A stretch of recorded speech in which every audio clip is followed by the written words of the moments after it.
Bueno, buenas noches a todos. Ya es hora de darle inicio a este interesante conversatorio.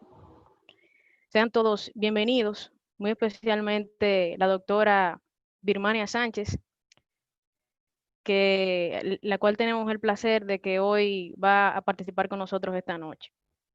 Bueno, como sabemos, el objetivo de esta actividad va a ser analizar la película La decisión más difícil, una película que data del año 2009 y que cuenta la historia de la joven Anne, una joven que fue concebida mediante técnicas de reproducción asistida con el único objetivo de salvar la vida de su hermana mayor, que sufría de cáncer.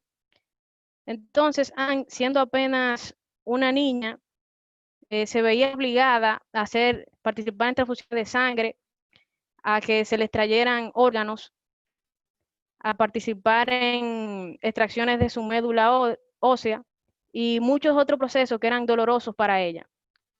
Entonces, a medida que ella va creciendo y cumple 10 años, ya decide no sufrir más y quiere tener autonomía sobre su propio cuerpo. Pero ella no sabe que se está enfrentando a un gigante más grande que ella, que es el gigante de la autoridad parental. Ella va donde un abogado, entonces un abogado que es sumamente exitoso, y este joven abogado, invocando una serie de derechos fundamentales de los niños y teorías como la del menor maduro, pues logran ganar la demanda. A lo largo de esa película además de ser una película sumamente emocionante, cargada de emociones, es una película que tiene un contexto jurídico sumamente interesante. Luego de uno ver esa película, uno se hace muchísimas preguntas que van a ser contestadas en esta noche. Uno se pregunta, por ejemplo, ¿cuál es el alcance y el límite de ese gigante que es la autoridad parental? ¿Cuál es la capacidad que tiene un niño, una niña o un adolescente para accionar en justicia? ¿Cuál es el alcance de esa capacidad? ¿Hasta dónde llega el derecho que tiene un niño, una niña o un adolescente para poder opinar, para poder decidir sobre su propio cuerpo? ¿Cómo protege la Constitución Dominicana y las leyes de la República Dominicana los derechos de los niños, niñas y adolescentes? Eh, ¿Cuál es el alcance de los derechos a la salud que tienen los niños? Y sobre todo, analizar ese gigante que es la figura de la autoridad parental. Lo bueno de todo esto es que estas preguntas, todas esas inquietudes, van a ser respondidas esta noche de la mano de la doctora Birmania Sánchez Camacho, quien es una reconocida abogada y además catedrática de la Universidad Autónoma de Santo Domingo. Posee una maestría en Derecho de Familia, avalada tanto por la UAS como por la Junta Central Electoral. Y es además, y esto es muy importante, la coordinadora de la Marcha de las Novias. El que ha tenido la oportunidad de estudiar en la Universidad Autónoma de Santo Domingo, seguro que en algún momento ha visto esta marcha. Yo la primera vez que la vi quedé impactada porque es una manera silenciosa pero poderosa de protestar contra la violencia de género. Sepan esta noche que es ella la que está detrás de todo ese escenario, que sumamente maravilloso. Es ella la que coordina esa marcha. Así que, doctora, esta noche siéntase bienvenida en nombre de la Asociación Dominicana de Crítica y Desarrollo Jurídico. Siéntanse bienvenidos todos los participantes que están aquí en esta noche, sean asociados o no. Y les informamos que esta actividad está siendo actualmente grabada y que para el mejor desenvolvimiento de la misma vamos a pedir que mantengan sus micrófonos en silencio y que pregunten todo lo que quieran, no se queden con ni una sola duda, porque para eso está la doctora aquí para aclarar nuestras inquietudes. Y esas dudas que tengan, déjenla para el final, la van a escribir en el chat y van a levantar su mano al final de la exposición de la doctora para que esas preguntas sean aclaradas. Entonces, sin más que decir, vamos a darle el escenario a la doctora Birmania Sánchez para que nos dé luz sobre este tema tan interesante. Doctor, el escenario es suyo. Gracias, buenas noches. Gracias a ustedes por invitarme y qué bueno que un grupo de jóvenes han iniciado con esta parte crítica. Me alegro bastante y lo felicito. Piense bien, esta película, La decisión más difícil, siempre la pongo en práctica en la materia. Es una película que se basada en hechos reales. Fue primero un libro, luego se llevó a una película. Yo 2010, y a partir de ahí casi la puedo ver 2 veces al año o 3 veces. Trato de verla conjuntamente con los estudiantes cuando se puede. Hay en caso que lo que hago es que lo envío a ellos a que lo vean y luego podemos analizar. Nos lleva a reflexión, es que vemos la situación de una familia. Dice, esta nos da un mensaje, dice, de amor, de valor, de paciencia, en donde se pone en duda la parte ética y lo humano. Cuando digo la parte de amor, vemos, dice, cómo inicia la película con una niña hablando sobre el proceso. Y es algo ahí que debemos de reflexionar con esto, porque ella dice que algunos niños son concebidos por amor, otro por una borrachera, otro por una violación, pero que en el caso de ella, dice, fue concebida para un objeto especial, para una causa especial. Entonces, ahí viene la parte ética, porque nosotros podemos ver, dice, la parte de lo que es la inseminación artificial, in vitro, el vientre de alquiler. Dice que en estos casos estos padres, esta pareja anda buscando, dice, de tener un hijo porque no pueden concebirlo, no pueden tenerlo, ya sea la mujer o sea una situación del hombre. Sin embargo, en este caso, la situación es diferente.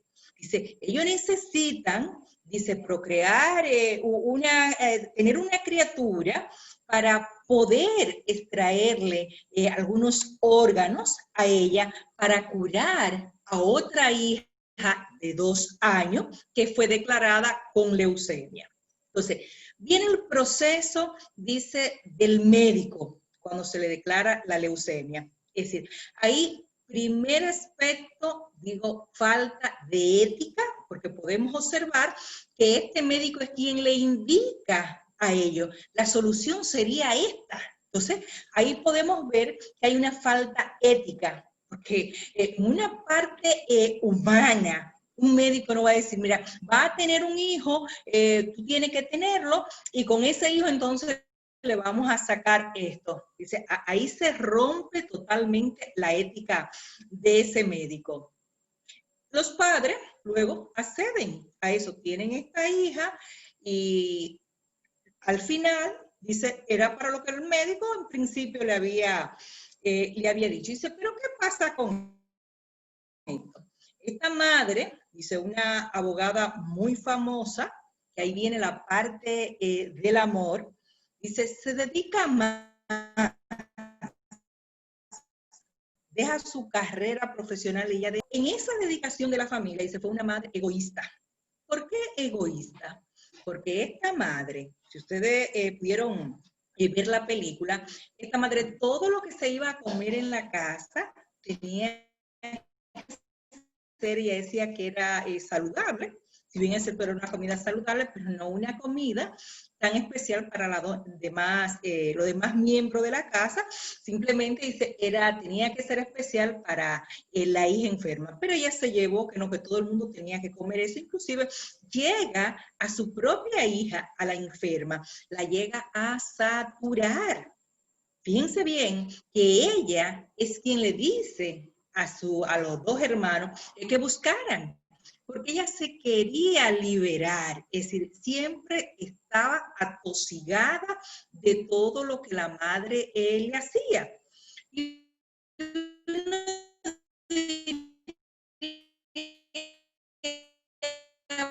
bueno, una parte de amor. Dice que hay un proceso, y Dios te dice, te va a esperar, esto es lo que te corresponde, pero ella quería ir mucho más allá. ¿Qué hace? Dice, cuando se comienza, que se le quita un riñón, se le quita parte de médula y todo eso, estamos hablando a partir de 1 o 2 años, pero ya a los 11 años, con la insistencia de la hermana mayor, dice, ella decía parte, dice, de ese derecho que ella tiene como ser humano. Dice, de reclamar una protección. Viene otra parte fuera no ético, y vamos con el abogado de ella. Piense bien que ella llega a donde ese abogado, porque él decía que todos los casos lo ganaba. Y fíjense bien cómo ella llega. Dice, buscando, y ustedes saben que la parte ética dice el abogado no se puede dar esa promoción. Bueno, era lo que nosotros estábamos formados cuando nos formamos, pero ahora la tecnología y eso te da ya esa promoción. Pero en ese entonces, cuando nosotros fuimos formados como abogados, se nos decía eso, dice que los clientes tienen que llegar o por recomendación, esa cosa, pero no por hacer anuncios. Entonces, este señor, este abogado, sí hacía su anuncio y decía que era el mejor abogado, que todos los casos lo ganaba. Entonces, ahí, viéndolo en la parte tradicional, vemos que no hay ética con el abogado. Sin embargo, viene la parte de qué es lo que ella quiere. Y él se ve en un conflicto porque dice, una madre abogada, que era una mujer sumamente, con un ejercicio muy bueno, dice, ¿qué voy a hacer? Entonces, ¿qué es lo que ella quiere? Dice, emancipar a su cuerpo. Dice, emancipar su cuerpo porque no quiere, dice, que sus padres puedan, dice, volver a extraerle algo de su cuerpo. Dice, ya ella estaba cansada. Pero, ¿qué pasa con todo esto? Vemos que la juez que lleva el que ahí también, y la parte de derecho. Dice Ángel Osorio, en El alma de la toga, que no debemos de ligar lo que es el derecho, dice, con lo humano, si tenemos que apartarlo. Entonces, la juez, cuando la escucha a ella, que eso lo tenemos en la actualidad, anteriormente los jueces no escuchaban los niños, niñas y adolescentes, pero ahora, dice, después de la ley, con la ley 14-94 y con la actual ley, la 136-03, el juez puede escuchar el niño o la niña o el adolescente, dice, después de 5 años, y lo escucha en cámara de consejo. Eso que vemos en esa película, los jueces en República Dominicana en la actualidad lo hacen. Dice, escuchan el menor de edad en cámara de consejo. Entonces, esa juez escucha la niña, pero al escuchar la niña, lo que hace también es que se traslada a una situación personal que tenía ella por la muerte de su hija. Entonces, el caso la conmueve a ella bastante. Y fíjense bien que después lo que ella hace es que se traslada al hospital a ver la joven enferma, y en realidad la joven le dijo cuál era su decisión, que mantenía con relación a su vida y que quería de que su hermana fuera liberada de eso porque ya ella estaba sumamente cansada y agotada, porque ya entendía que ya su momento había llegado. Luego vemos, dice, cómo la juez, dice, ordena emancipación. Y fíjense bien que la madre decía que ellos tenían la autoridad parental. Si bien es cierto de que los padres tienen esa autoridad parental, dice el niño, la niña o el adolescente, dice, tienen derecho.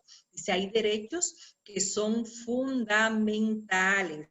Y dentro de esos derechos fundamentales, una de las partes está la de la vida, ahí entra la parte de la salud, que es los dos temas que se están discutiendo en esta película. Entonces, esa niña, dice, tenía ese derecho a la salud y un derecho, dice que los padres, aunque tuvieran esa autoridad parental, no tenían, dice, esa potestad para meterla a ella en una cirugía sin ella dar su consentimiento. Obviamente, y ustedes dirían, bueno, pero que los menores de edad no tienen consentimiento, sino no pueden dar ese consentimiento, perdón, no tienen capacidad. Si te dan un consentimiento, pero no hay una capacidad. Pero en este caso médico, dice, como era para afectarla a ella, dice, sí se establece ese consentimiento de que ella no quiere. Dice, pasa lo mismo, por ejemplo, con los testigos de Jehová. Los testigos de Jehová, ustedes saben, me excusan el que sea, que esté dentro de esa religión, pero el testigo de Jehová, cuando hay situaciones de transfusión de sangre, dice que no. Ellos tendrán sus razones, tenemos que respetarlas, pues tenemos que ser respetuosos con eso, pero en los casos cuando son menores de edad, dice automáticamente un niño, una niña, un adolescente necesita una transfusión, dice el Estado tiene la obligación y el deber, dice porque es un derecho constitucional y un derecho que se establece en la ley 136-03, dice a proteger a ese menor de edad. Entonces, esta película nos da a nosotros una reflexión. Y nos da una reflexión estableciendo de que los padres no tienen un poder absoluto sobre sus hijos. El padre, dice, tú tienes esa autoridad parental, pero esa autoridad parental en un momento dado se te puede quitar. Dice, de una forma provisional o de una forma definitiva. Eso se puede hacer y nuestra ley 136-03 lo establece muy claro. Dice, cualquiera dice, puede solicitarla, quitarle esa autoridad parental a los padres. Ese niño, niña o adolescente, dice, cuando sus derechos están siendo vulnerados, dice, puede demandar a sus padres, inclusive puede establecer lo que es un recurso de amparo. De hecho, en un caso aquí en República Dominicana que se pueda dar similar al caso de esa niña, dice, lo primero que yo recomendaría como abogada sería un recurso de amparo. Y ustedes saben que ese recurso de amparo dice, va a ser, se va a hacer inmediato. Inclusive, dice, no necesita ningún tipo de formalidad. Dice, esa formalidad que nosotros hacemos con esas instancias y todo eso, nada de eso se va a necesitar porque es algo rápido. Y los jueces de inmediato van a fallar. Y estoy convencida de que si se da un caso así en República Dominicana, los jueces van a fallar a favor de ese menor de edad.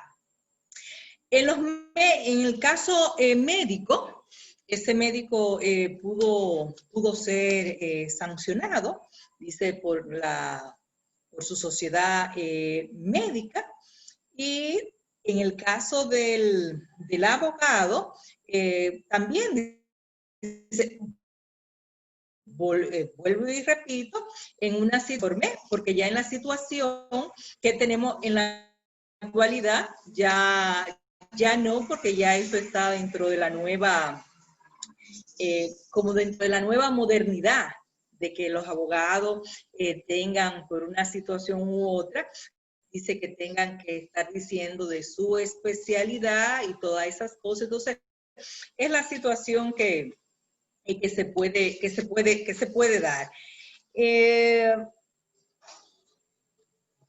Mire, la parte, por ejemplo, de la inseminación artificial in vitro. En República Dominicana, ahí nosotros podemos ver que aunque hay médicos, aquí hay centros que están haciendo esos tipos de procedimientos de inseminación artificial in vitro o vientre de alquiler, pero nosotros en realidad no tenemos una legislación que nos diga, que nos trace una pauta. No la tenemos. Sin embargo, los médicos aquí lo están haciendo. Y diríamos, bueno, ¿y qué pasa con eso? Si hay una situación, por ejemplo, con un vientre de alquiler o una madre sustituta, que al final esta persona que ha alquilado su vientre o que lo ha prestado, dice no quiere entregar ese niño. ¿Qué va a pasar con eso? ¿Verdad? Entonces, ahí también, dice, en el caso nuestro, por la parte legislativa, ahí nosotros no podemos hacer absolutamente nada en esa parte de inseminación artificial. En la parte de la autoridad parental, sí se le podrían a los padres, dice, cuando están en contra, dice, de la salud de un niño o una niña, quitarle esa autoridad parental, ya sea de una forma provisional, como también de una forma definitiva. Porque inclusive en la parte, por ejemplo, cuando un padre no paga la manutención, los tribunales, dice, le quitan, dice, esa autoridad parental. Con esto no quiere decir que aunque le quite la autoridad parental, que se lo haga de una forma provisional, que el padre no tenga que seguir pagando esa manutención. Dice, porque tiene que seguirla pagando. En el caso de que se le quite esa autoridad parental, que se haga de una forma definitiva, ya en esa parte no lo va a pagar. Sin embargo, en el caso médico, por una situación de salud, le puede, dice, quitar esa autoridad parental para que no tenga ese derecho, para que en una sala de cirugía no vaya a consentir una cirugía de una niña para quitarle, por ejemplo, para extraerle un riñón, para extraerle parte de médula, para dárselo a otra hermana. Dice, esa niña, dice, tiene todo el derecho, dice, en solicitar, dice, que se le emancipe su cuerpo.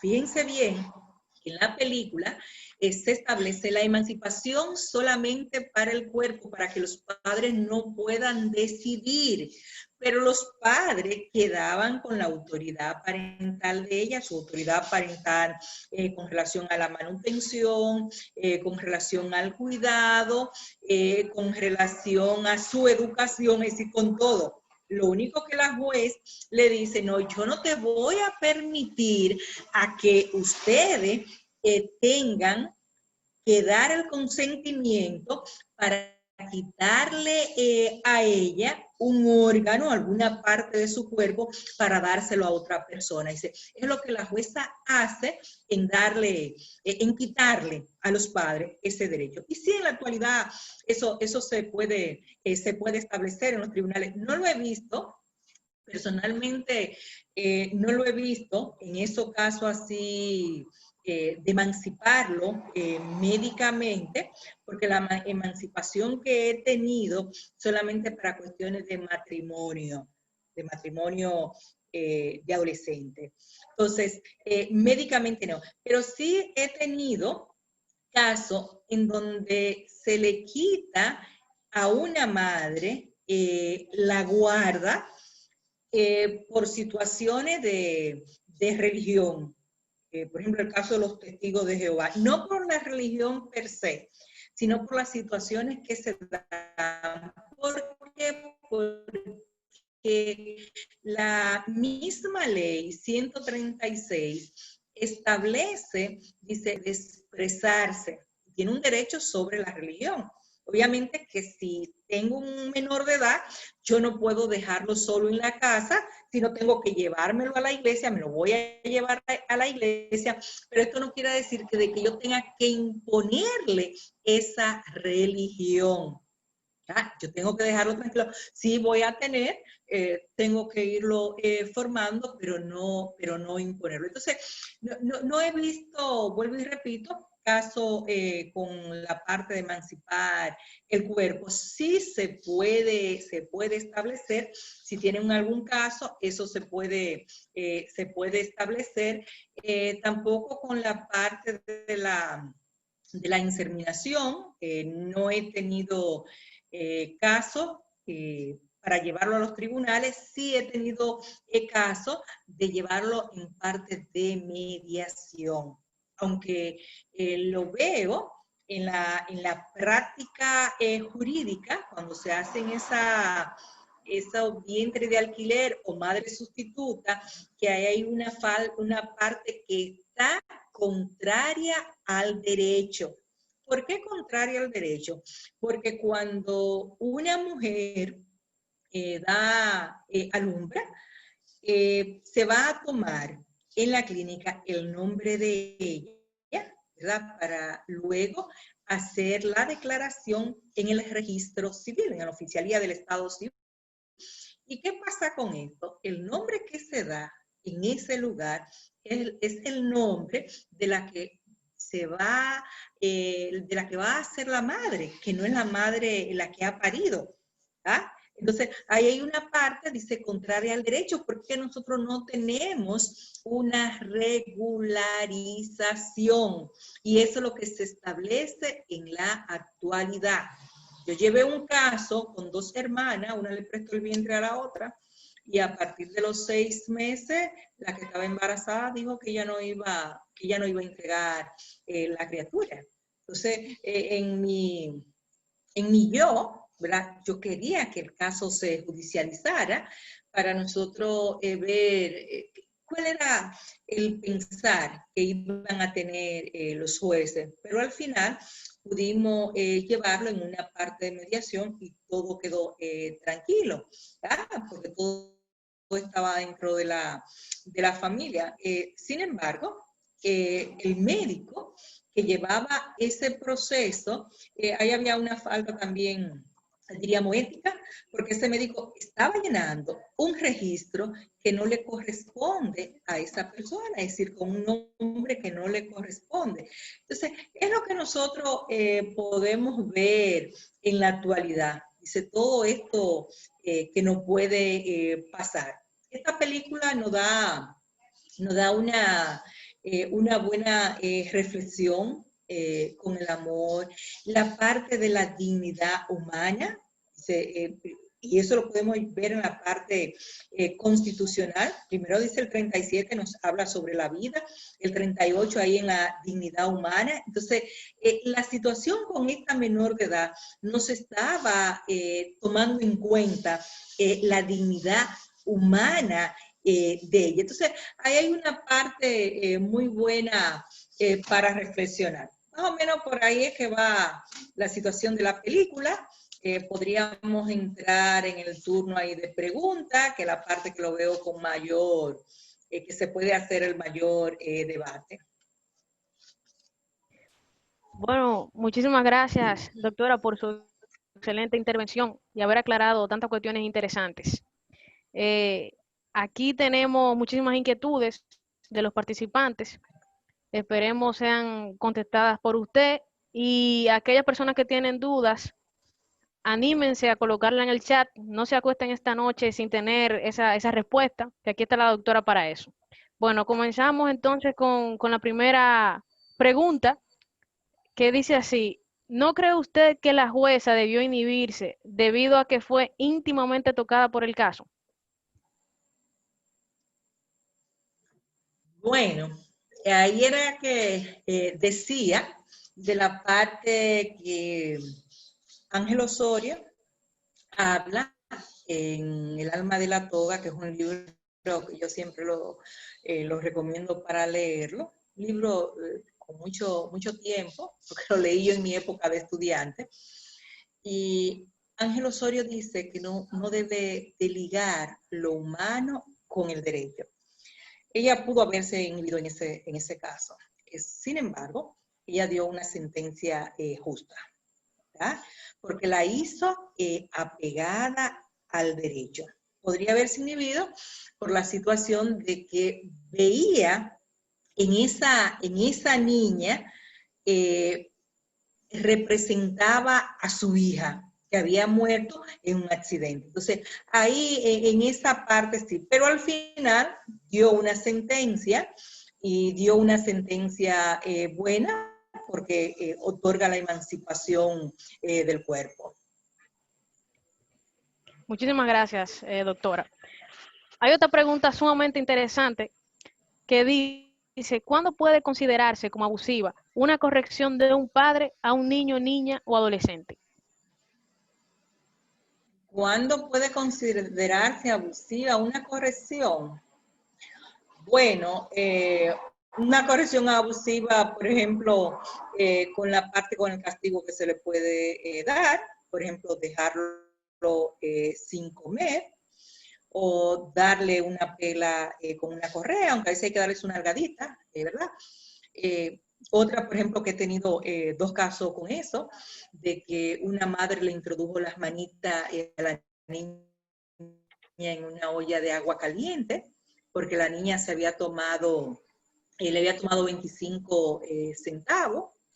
Entonces, en ese caso, ella para que no volviera a tomar dinero que no correspondía, le introdujo la mano. Abusiva también dice con algunos maestros, que nosotros vemos, por ejemplo, en las escuelas, y hubo un estudio de plan internacional que dio a demostrar que todavía en República Dominicana los maestros y maestras mantienen correcciones abusivas con los estudiantes, con la parte de alarle la oreja, de darle un par de fuetazos delante de los demás estudiantes, de decirle, por ejemplo, en el caso del que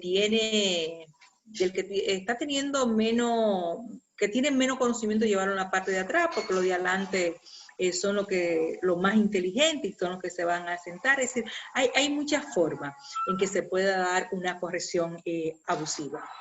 Lo ideal es, en estos casos, donde tú vas a corregir, no hay que dar golpes para tú corregir. Tú le puedes quitar a tu niño o a tu niña lo que más le guste. Por ejemplo, ¿te gusta mucho la tablet o tú los muñequitos? Entonces yo te quito eso.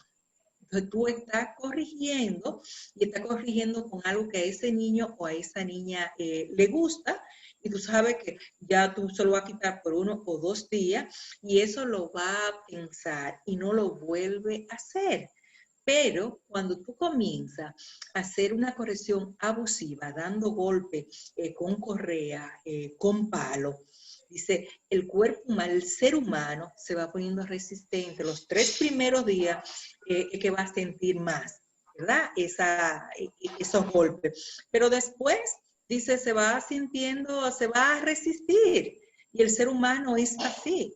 Entonces, ¿qué pasa con eso? Con esas correcciones abusivas, que al final, cuando sean adultos, si en el caso, por ejemplo, de la mujer, ahí viene la parte de la violencia intrafamiliar, o viene, porque lo va a aceptar, o viene la parte de que quiere ser lesbiana. En el caso del varón, va a ser siempre, va a hacer lo mismo, va a hacer lo mismo en su casa que su padre o su madre le hicieron. Es lo que se puede establecer. Excelente, doctora. Muchísimas gracias. Hay otra pregunta muy interesante. Si es que, ¿cuál es la edad mínima para que un niño, niña, adolescente pueda demandar la suspensión de la autoridad parental? Mira, los jueces establecen para ver los niños y las niñas a partir de los 5 años. Si este niño, esta niña tiene el conocimiento y eso, puede tenerlo. Si hay una capacidad, ustedes saben que hay niños que tienen diferente la capacidad intelectual, uno le puede bajar, otro le puede subir más que otro, y con una parte, una demanda, puede hacerlo, lo puede hacer a través de un representante, él mismo o ella misma puede hacerlo en la parte de un recurso de amparo, donde se vea la parte de un maltrato del niño o la niña. Está, por Excelente. ejemplo, También, en la actualidad, sí. en la actualidad los jueces solicitan, dice, ver los niños y niñas en cámara de consejo, mayormente los abogados lo pedimos. Dice, cuando vemos una situación que amerite, pero hay un paso que se da, por ejemplo, que es la parte del psicólogo. Un psicólogo que tienen los tribunales, pero es un psicólogo, un personal de CONANI. Ahí está el trabajador social y está el psicólogo, que no es la Suprema Corte de Justicia, que aporta estos profesionales, sino CONANI. Entonces, el psicólogo tiene toda la facultad, es un profesional que tiene la facultad de sacarle la verdad al niño o la niña. Yo, por ejemplo, no importa de qué lado yo esté, yo siempre digo que al padre o a la madre no influya con la decisión de ese niño o de esa niña, porque al final el niño va a decir la verdad. Entonces, por más que quiera el papá o la mamá decirle con un pequeño dibujo, ese niño va a decir cuál es su situación. En el caso que yo le decía ahorita que tuve de la madre que le introdujo las manos en la olla de agua caliente, a esa señora se le quitó la autoridad parental y aparte de quitarle la autoridad parental, ella tuvo su sanción penal. Ella fue penalizada y la guarda se la entregó a una tía paterna. Fíjense bien hasta dónde se le puede quitar. Y luego entonces la tía hizo una solicitud de adopción y CONANI le permitió la adopción. Ya con esa parte, primero una guarda que se hizo luego en el Consejo de Familia, y luego de ese Consejo de Familia entonces se solicita a CONANI la adopción de la niña, y efectivamente ya es una adolescente y vive con su tía, y su tía la tiene igual que los demás hijos biológicos. Muy, muy interesante ese caso que usted ha puesto en contexto aquí, doctora. Sumamente interesante.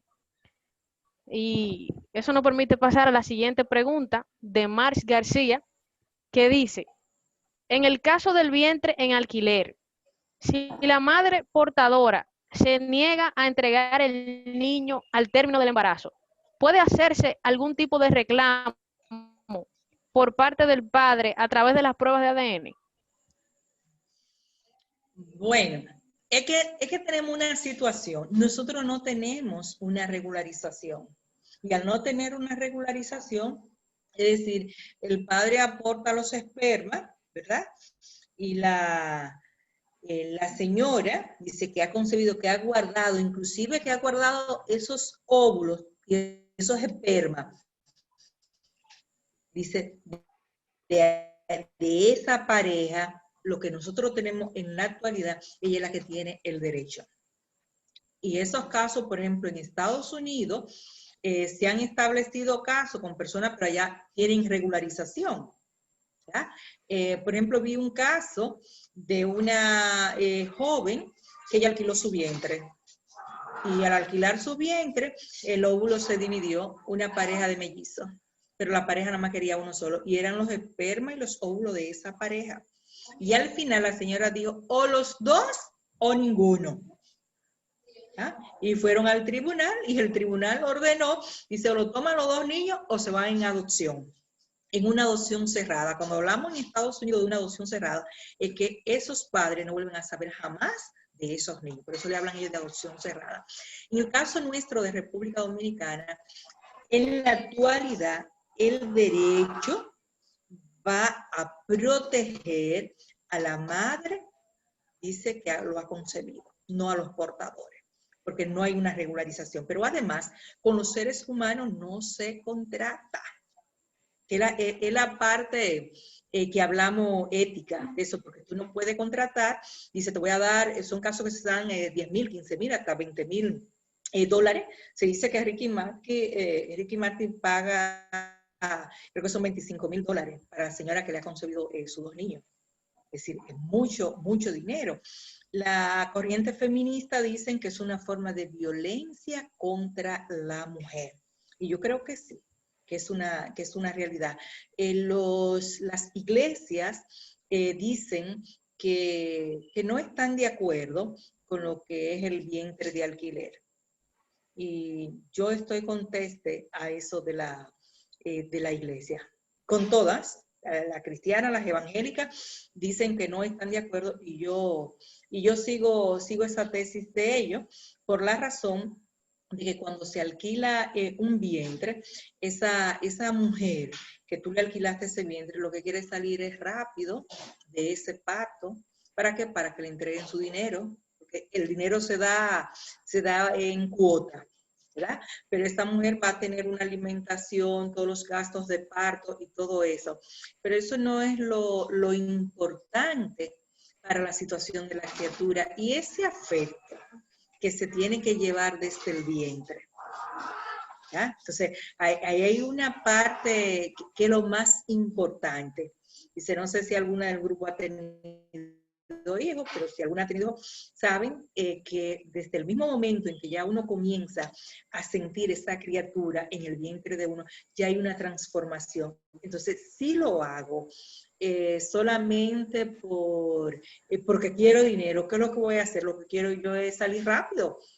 Salir con ese producto, como dicen ella, es rápido, pero no hay ningún tipo de cariño, de añoñar a esa criatura. Entonces, por esa parte yo no, en lo particular, no estoy de acuerdo. Ustedes saben que hay muchas mujeres, por ejemplo, en el caso de las argentinas, de muchas españolas, que se van a la India y tienen vientre de alquiler porque esas mujeres no quieren que su cuerpo se le dañe. En el caso mayormente de las españolas, la situación de ellas es que se casan muy tarde, ¿verdad? Quieren tener un hijo ya a 50, 55 años y es una etapa ya que uno va, ya una etapa para uno ser abuelo, como es el caso mío, ¿verdad? Pero las argentinas por tener un cuerpo bien bonito. Entonces, es una falta, y ahí por eso que las feministas dicen que es una violencia contra la mujer. Bueno, creo que por esa interesante opinión que usted ha dicho, de que usted no está de acuerdo con el vientre de alquiler porque considera que es una forma de violencia contra la mujer, creo que eso responde implícitamente la pregunta siguiente, que dice, ¿considera usted que debe estar regulado el vientre de alquiler en la República Dominicana? Evidentemente. Mira, el hecho de que yo no esté de acuerdo no quiere decir que no tenga que estar regularizado. Entiendo que sí, que se debe de regularizar, tiene que existir una ley. Porque hay muchas cosas, por ejemplo, yo soy una persona religiosa, tengo una formación religiosa, pero por ejemplo, tengo amigas y amigos que son lesbianas,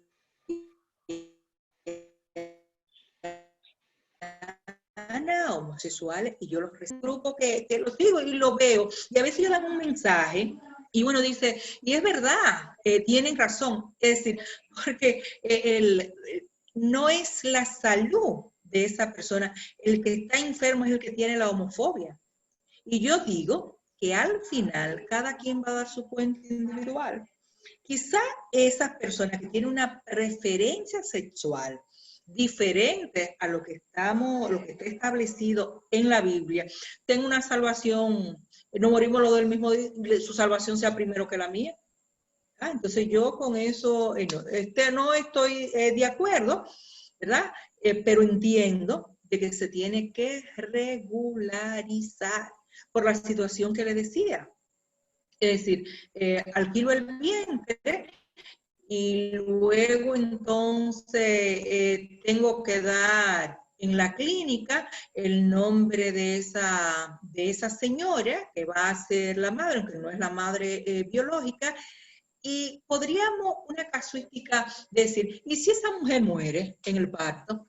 ¿Quién murió? Murió la otra porque automáticamente la van a sacar del sistema de la Junta Central Electoral. Entonces, habría que comenzar con un proceso en los tribunales para poder demostrar. Porque ¿qué es lo que va a hacer la clínica? La clínica va a decir, no, mire, es María Pérez, es la que está registrada aquí, pero no es María Pérez la que se ha muerto, se murió Rosa García.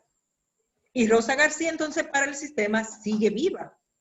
¿Ya? Recuerden que eso es tan delicado que ahora, al inicio de la pandemia, hubo un señor en Puerto Plata que murió y él prestó, el cuñado le prestó su carnet médico y murió, el señor murió de COVID.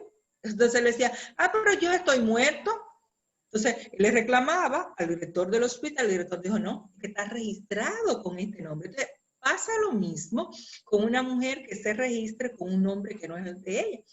Entonces, pero ahí viene también, y volvemos a la parte de la película, la parte ética, porque es que un médico no debe consentir eso. No debe de consentirlo. Sabiendo, dice, no, un vientre de alquiler tiene que decir que no. Son pocos los médicos aquí en República Dominicana que hacen esos procedimientos. Y de hecho, aquí vienen muchas mujeres, por ejemplo, de Costa Rica, a hacerse inseminación artificial y todo eso. Pero estoy de acuerdo de que debe de ser regularizada. Yo particularmente comparto su opinión porque aparte de que son prácticas que cuando se realizan quedan al margen de la ley, hay un niño también que va a crecer con muchísimas inquietudes y eso quizá a la larga pudiera generar consecuencias psicológicas graves para ese niño que nace así. Bueno, eso nos lleva, doctora, a la siguiente pregunta, sumamente interesante, la hace... Si usted quería decir algo, doctora. No, Sí. eso va a depender con el niño. Hay que ver qué formación tú le des, ¿ya? A ese niño, decirle cómo fue. Lo mismo, por ejemplo, cuando son adoptados, ¿verdad? Yo estoy escribiendo ahora, estoy terminando un libro de derecho procesal de niños y adolescentes en República Dominicana.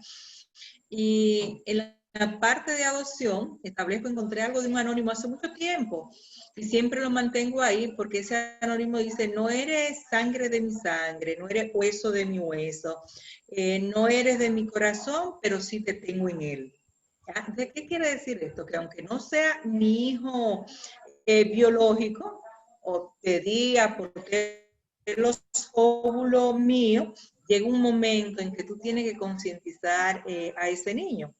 Ustedes saben también que nos lleva a una parte de derecho, por ejemplo, cuando esos espermas vienen de un banco, que esa persona que aportó esos espermas dice, no tiene ningún tipo de responsabilidad. Conozco una persona en Bonao y él me dice, profe, yo debo de tener alrededor de 30 o 40 hijos. ¿Ya? Y digo yo, ¿y si te demandan a ti? Dice, no, el contrato que yo firmé con la doctora es que ellos no pueden, nadie puede demandar, ni a mí. Entonces, en esa parte, yo no estoy de acuerdo con eso. Y vuelvo a tener mi tesis también en esto. ¿Por qué no estoy de acuerdo? Ustedes se imaginan, él me dice que tiene alrededor de 40, porque los espermas, no todo el mundo, ella recibe esperma de todo el mundo, porque esos espermas se compran, ¿verdad? Pero ellos tienen una tabla a quién quiero, y dice, no lo quiero, no puede ser morenito, no puede ser cabello malo, no puede ser de estatura baja, es decir, hay unos parámetros que se tienen, ¿ok? En el caso de él, pongan ustedes que tenga 10 hijos aquí en República Dominicana, y si el destino lo une con una hermana, ¿qué va a pasar? ¿Ya? No estamos pensando en el momento, es decir, estoy pensando en el futuro, ¿qué podría pasar? Entonces, son muchas las cositas que se pueden dar. Es así, doctora, precisamente es la complejidad y la belleza de esta rama tan interesante del derecho, que es el derecho de familia. Bueno, eso nos lleva, doctora, a la siguiente pregunta que la hace el estudiante Noelia Minaya. Ella quiere saber si conforme a los avances científicos, jurídicos y sociales, ¿cree usted que es posible que en la República Dominicana pueda regularse en un mañana la posibilidad de que ciertos ciudadanos sean padres por medio de la maternidad subrogada, el vientre de alquiler y la fecundación in vitro? O sea, 3. Sí, sí, es que la parte, lo que hemos dicho, de hecho, Sí. el ex magistrado de la Suprema Corte de Justicia, Víctor José Castellano, que es la persona, el jurista que más ha escrito aquí sobre esta situación, escribió un libro y él fue de los redactores del proyecto de Código de Familia que lamentablemente fue retirado del Congreso. Se establece la regularización. Y con eso digo lamentablemente, porque después que se invirtió tanto tiempo y tanto dinero en ese anteproyecto, luego de que el presidente Danilo lo sometiera al Congreso, lo retira por una situación de los afrancesados, porque aquí todavía hay juristas que quieren tener esa formalidad de que ese Código Civil francés, que está prácticamente en cuanto a la familia y eso está obsoleto, que se mantenga eso. Usted sabe que ese código todavía habla, la parte que nosotros tenemos de la mujer esperar después del divorcio 10 meses para volverse a casar, y ya cuando los franceses hace tiempo que quitaron eso, aunque el constitucional establece que ya solamente con llevar una prueba, ya la mujer puede solicitar casarse. Pero entiendo que sí, que República Dominicana tendrá en su momento oportuno que abocarse, creo que ahí está el proyecto de la modificación del Código Civil, que van a incluir toda esa parte de la familia dentro del Código Civil, y con la Comisión de Justicia del Congreso pasado, un grupo de juristas familiaristas, nos habíamos reunido y se había establecido de que sí que lo van a incluir, pero con el nuevo cambio, nosotros esa parte no sabemos si en verdad lo van a incluir. Pero vamos a estar atentos a eso. Porque en todas esas situaciones de familia tenemos que estar ahí muy, muy atentos. Piense bien que hoy un abogado aspirante a la Junta Central Electoral decía, todos los medios de la prensa captaron con él, porque él decía que sí, que hay que legalizar el matrimonio infantil a los 16 años. Y yo decía, pero Dios mío, si estamos luchando para que se quite del Código Civil, ¿y cómo es posible? Es decir, yo soy de la que digo que no se debe de, eso hay que quitarlo totalmente del Código Civil. Salió embarazada, bueno, es lamentable. O sea, nosotros tenemos que comenzar con una educación sexual, primero con los padres, con los niños y todo eso para poder nosotros erradicar esa parte del matrimonio infantil y no establecerla dentro del código. Para que ustedes vean, y fue un estudiante, él estudió en la UAS, yo lo conozco, él me sorprendió, digo, pero bueno, Dios mío, ¿qué? Si quería prensa le dieron hoy a él. Bueno, doctora, yo creo que todavía a la sociedad dominicana le hacen falta muchas conquistas todavía para llegar ahí. Comparto totalmente su opinión de la educación. Aquí hay un problema de raíz con la educación sexual, con temas de género. Hay tantas cosas que le falta a esta sociedad. Por eso es que siempre motivamos este tipo de actividad, este tipo de conversatorios y que queremos que siempre lleguen a todo el mundo para que la gente pueda educarse sobre estos temas que son tan interesantes y mucha gente desconoce de ellos. Doctora, precisamente hay una pregunta que nos hace Mars García, ya estaba relacionada con la película.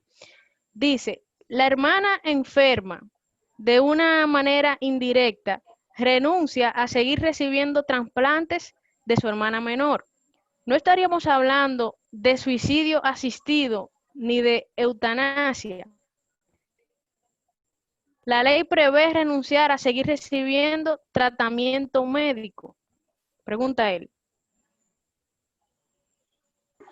Establece decir que nosotros no tenemos aquí la parte de eutanasia ni nada de eso.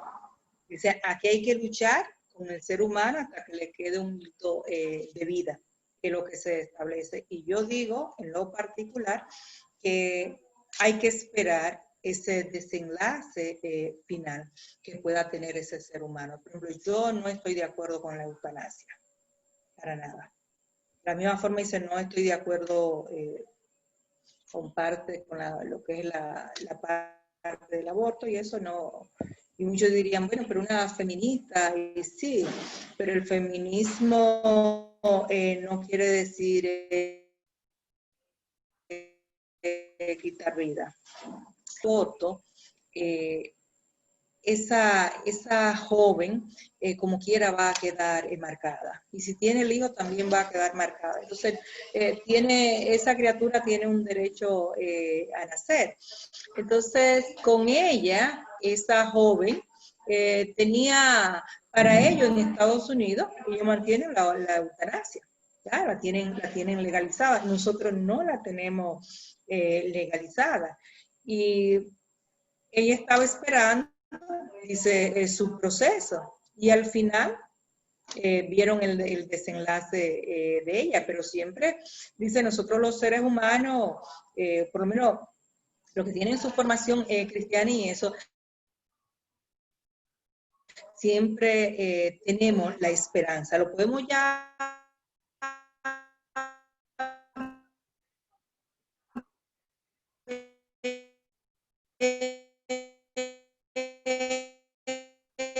la persona agonizando. Y Camila. Sí. ¿Me escucha bien? Sí, yo te escucho. Ah, perfecto. Fue que parece que la conexión se cayó en un momento determinado. Ok. Perfecto. Bueno, es realmente sorprendente, doctora. A mí me sorprende mucho que, bueno, siempre hay unos estereotipos en la sociedad de que una mujer que es feminista debe estar necesariamente en contra del aborto. Por eso me sorprende mucho. Su posición es bastante interesante. Ojalá en su libro usted pueda abordar un poquito sobre eso, hablar un poco de ese tema y se anima. Y porque es una cuestión sumamente interesante. No, en el libro yo no abordo parte del aborto. El libro y lo he culminado en el proceso de la pandemia, aunque tengo un par de años con él, pero lo he culminado ahora en este proceso de aislamiento. Pero lo que trato más es el derecho procesal de niñas y adolescentes, regularización de visita, hablo de manutención,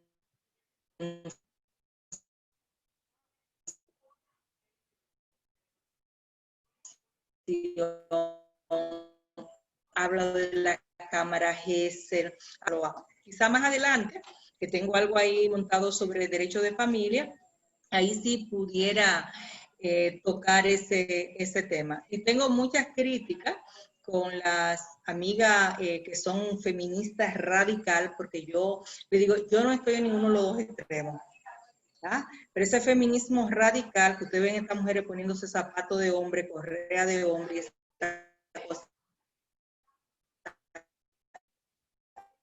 yo no lo comparto. ¿Ya? Su compañera, y compartimos y todas sus cosas, y vuelvo y digo, usted es responsable, al final usted le va a su cuenta, yo no tengo que ver con nada de eso. Ahora bien, con relación a la vida, yo que yo digo que nadie tiene derecho a quitarle la vida a otra, a otra. Y en el caso de una criatura más, dice, porque es una parte indefensa. Ahora bien, si está el riesgo de la vida de la madre, ¿ah? Que haya que el médico como especialista tenga que determinar uno de los dos, ya la situación es diferente, muy diferente. Pero porque viene porque le falta un brazo, que le falta una pierna, ¿no? Déjelo así, usted no sabe qué puede pasar. Ustedes han visto un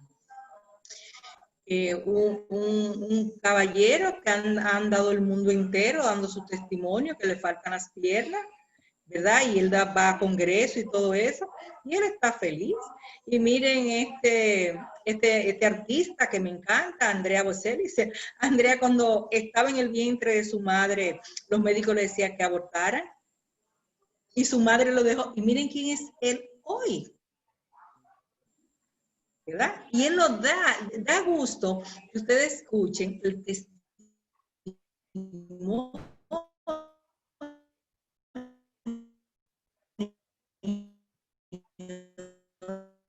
de él diciendo eso, y hasta dónde.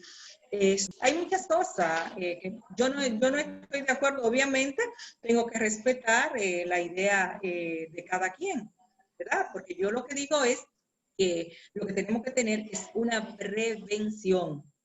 Yo no quiero medicina. No, si tenemos prevención, no vamos a utilizar la medicina, ¿verdad? Entonces, si hay una educación sexual, no vamos a tener aborto, no vamos a tener matrimonios infantiles. Habrá, ¿verdad? Porque es natural, pero no con la cantidad que... Entonces, lo que tenemos que propugnar es la educación. Ese reglamento 33 que tenía el Ministerio de Educación, que la Iglesia Católica y algunas evangélicas criticaron tanto, porque pensaban o lo interpretaron a su manera, que era para que el niño o la niña dijera que se quería cambiar de sexo. Eso no es así. El reglamento lo que te habla es de igualdad entre el varón y la hembra, ¿ya? Con la diferencia de que uno tiene ovario y el otro tiene testículos. Es lo único que te habla ese reglamento, pero la parte política distorsionó eso totalmente. Excelente, doctora. Muy, muy interesante su opinión. Un poco diferente, pero interesante y valiosa. Bueno, hay una última pregunta. Quiero motivar a los jóvenes que están aquí esta noche que no se queden con dudas. Esto es un conversatorio extremadamente interesante y debe haber mucha gente con dudas por ahí. No dude en escribirla por el chat y en hacer cualquier aporte al final. Bueno, leemos esta preguntita. ¿No cree usted que el Estado debió de salvaguardar el derecho a la vida en contra de la voluntad de la niña que deseaba morir? Es una pregunta interesante. En el caso de la película. Sí, en el caso de la película, esta orientada a la película. Sí, pero fíjense bien que ella tuvo su protección total. Lo que pasa es que estaban esperando, dice, si había, por ejemplo, no encontraba quien diera la médula, porque ustedes saben, por ejemplo, en el caso de la médula, no es fácil conseguirla. Entonces, pero el Estado la mantuvo a ella porque la mantuvo en el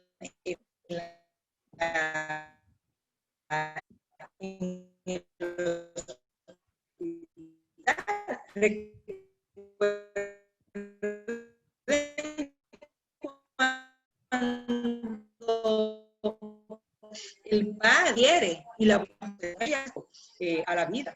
Obviamente, con un adulto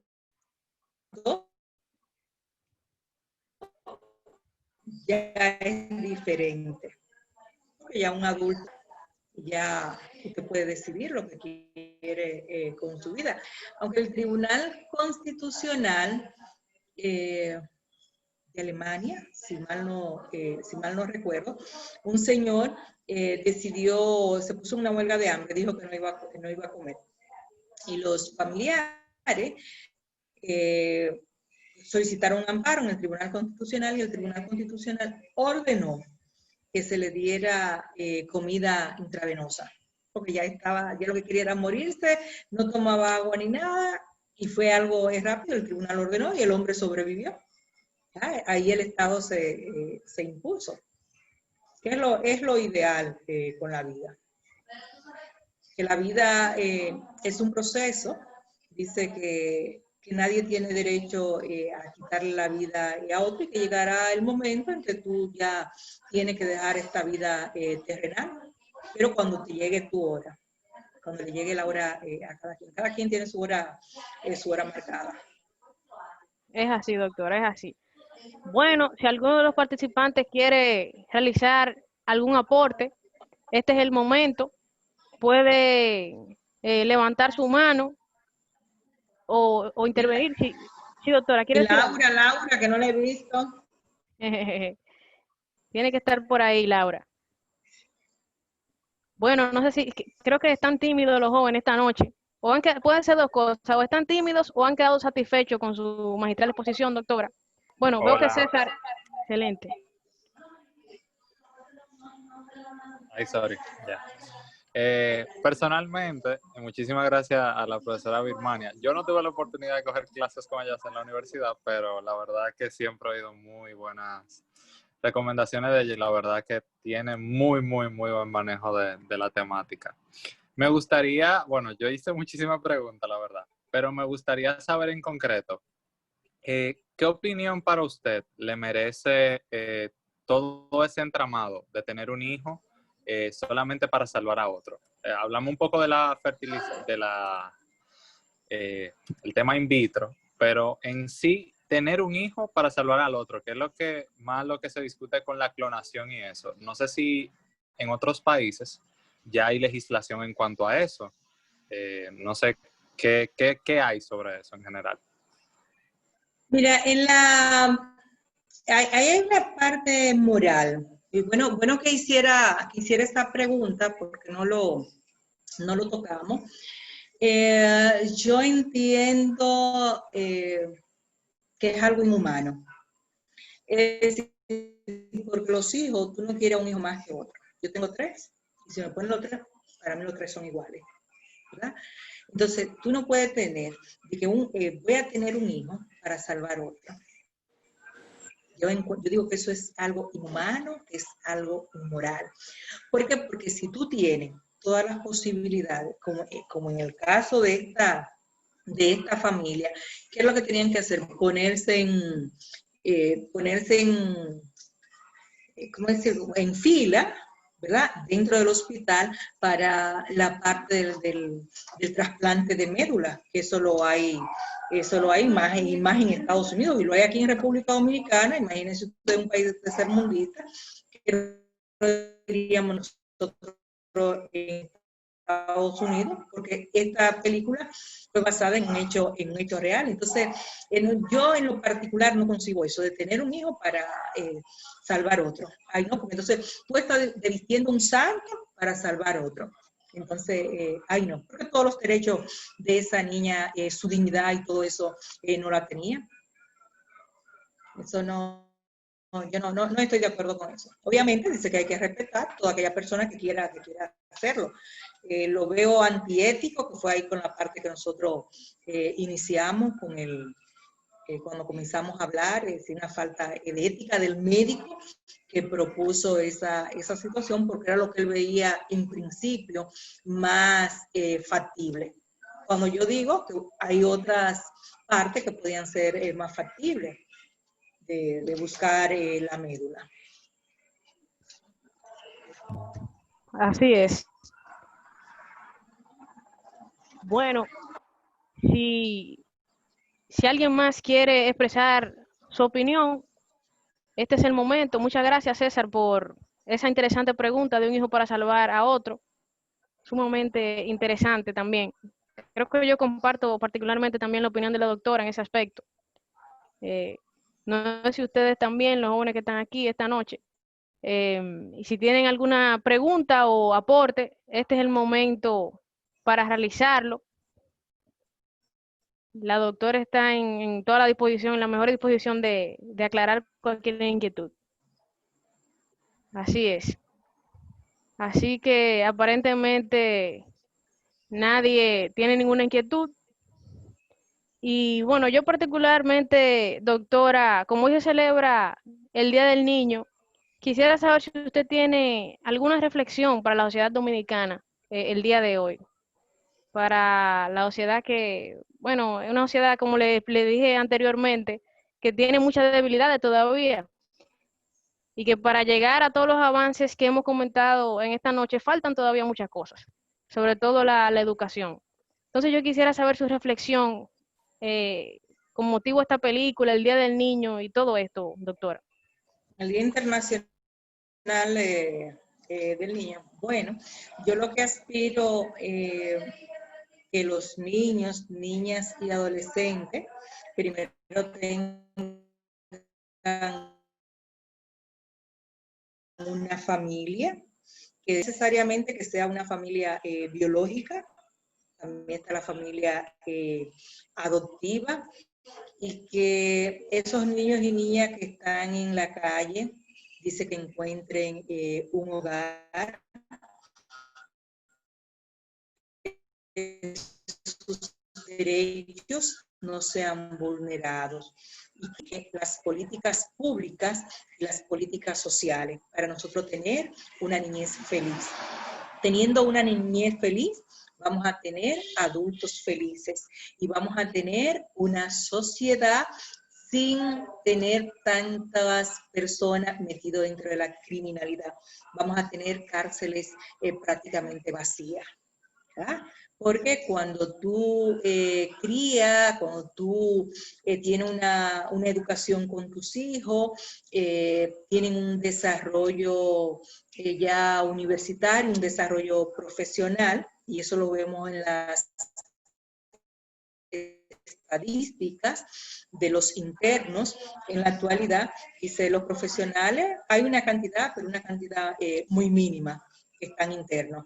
Entonces, eso no quiere decir que si educamos, vamos a tener un país en progreso, no vamos a tener tantos internos, y así no vamos a tener tanta violencia intrafamiliar. Entonces, para eso necesitamos esas políticas públicas que el Estado la administre. Esperamos con las nuevas autoridades, específicamente con la nueva directora de CONANI, que ha sido una persona, tengo el gusto de conocerla en la universidad porque llegamos a dar algunas materias juntas, y ha sido una persona siempre dedicada a la niñez dominicana, inclusive haciendo trabajo más con personas con capacidades diferentes, que ella sepa, dice, el trabajo que tiene en mano y que saque la niñez dominicana a flote, que puede hacerlo. Y con el equipo que está trabajando ahora se pueden hacer muchas cosas. Y seguir concientizando la ciudadanía, porque todos y todas somos responsables. La 136, dentro de sus principios, habla que el Estado, la familia y la sociedad somos responsables. Entonces la sociedad somos todos nosotros. Es así, doctora. Yo la felicito por esa reflexión tan amena en ocasión del Día del Niño. También le deseo muchísima suerte con su libro. Espero que próximamente nos dé más detalles sobre ese libro. Estoy segura que la asociación y los asociados estaremos muy interesados en ese libro. Así que le deseamos mucha suerte en ese proyecto. De igual manera, invitar a todos los espectadores de esta noche a que, sí, iba a decir algo, doctora. Sí, lo que haría, yo lo que estoy pensando es que voy a hacer es una publicación virtual, dada la circunstancia, ¿verdad? Esperamos que quizá a principios de diciembre ya nosotros tenerlo en el mercado, si Dios lo permite, porque ya las correctoras de estilo está trabajando con eso y de hecho yo lo voy a invitar a ustedes. Claro que sí. Vamos a tener el mes próximo, vamos a tener la marcha de las novias en la UAS. La vamos a hacer y la vamos a hacer en vivo. Ayer yo publicaba en Facebook alguna foto y eso porque el 29 se conmemoraba el asesinato de Gladys, pero la vamos a tener en vivo, obviamente con el protocolo que se manda, con el distanciamiento y todo eso. Así que si ustedes se animan, creo que tú participaste, ¿verdad? En la marcha Laura participó. Laura de una Sí, claro que sí, por supuesto que participé. ¿Y no te atreverías, Laura, ahora a volver a participar? Oh, sí, pero claro, vamos arriba. Vamos, yo voy a pasarle luego, tú sabes que tenemos los vestidos ahí, con la profesora de francés, que todavía no lo presta, entonces lo vamos a hacer y lo vamos a hacer con el protocolo de distanciamiento y todo eso, ya lo estamos preparando con el vicerrector de extensión, la rectora quiere que se haga, ya nos dio la luz verde para eso, y lo vamos a hacer porque ahora con esta pandemia ha salido, hay mucha violencia, pero ha salido a la luz, ¿verdad? Porque estaba ahí. Dice, ese mal estaba, pero ahora ha salido un poquito más. Entonces, eso lo necesitamos. Y eso lleva su mensaje. Excelente. Eso es cierto, doctora, eso es cierto. Le deseamos muchísimo éxito en ese proyecto y cuente con nosotros. Le vamos a apoyar en eso, porque es bueno y es necesario educar a la sociedad. Sí. Le invitamos a todos los que están aquí a que nos sigan en las redes sociales, a Docrit, en Instagram, Facebook, todas las redes sociales, y a que formen parte de este proyecto para que sigamos pues educando a la sociedad a través de estos medios y con estos temas tan interesantes y tan poco conocidos. Estamos más que agradecidos con usted por su tiempo y por compartir su conocimiento con todos nosotros, y agradecidos también con cada uno de las personas que están con nosotros en este momento, sean asociados o no, les agradecemos por su tiempo. Así que... Una cosita antes de terminar. Sí. Me gustaría, dice, cuando ustedes tengan otra actividad, de que me manden la invitación, porque bueno, por ejemplo, yo vi que ustedes tenían a Paola Pelletier es mi amiga, y eso, fuimos compañeras ambas en UNIBE, docencia, y en este grupo de feminismo, y eso siempre andamos en esos menesteres, y me gustaría que ustedes me inviten porque me gusta siempre participar y uno escuchar y eso. Pues cuente con eso, doctora. Muchísimas gracias por su interés.